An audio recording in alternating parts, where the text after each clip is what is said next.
Paul writes, "Therefore, I want men everywhere to pray, lifting up holy hands without anger or disputing.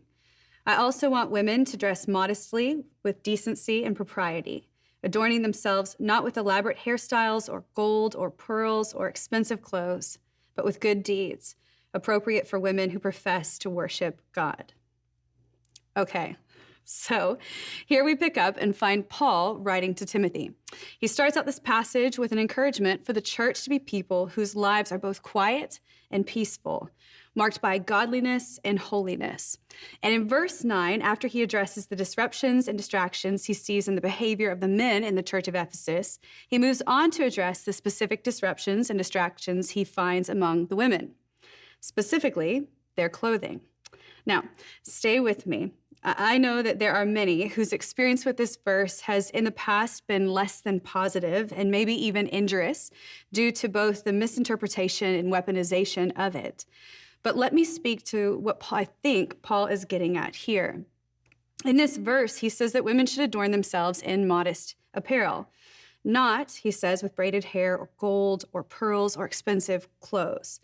Now, very often this idea of modesty addressed here in this verse is interpreted as dressing in such a way that you accentuate your female sexuality as to incite lust in men.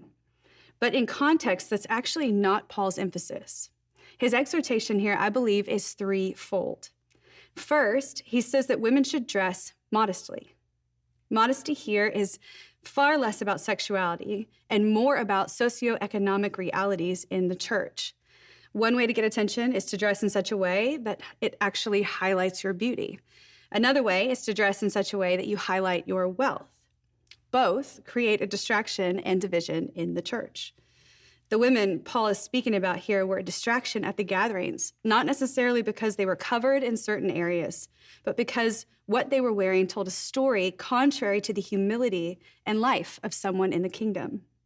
Braids, gold, pearls, these were all symbols of status and wealth. They were a very loud statement, and wearing them brought attention and division, which ultimately showed a lack of honor and regard for others and disrupted the unity and peace of the gathering. This call to modesty here by Paul is not an act of shaming, but rather an appeal to love, to unity, and to kingdom life. Second, Paul encourages them to dress modestly and to do so with decency and propriety. Now, these two words actually help frame what he's getting after. In the Greek, propriety here is defined as a sound mind or being sober-minded and self-controlled when it comes to what you wear. Paul says that we're to dress with propriety, but also we're to dress with decency.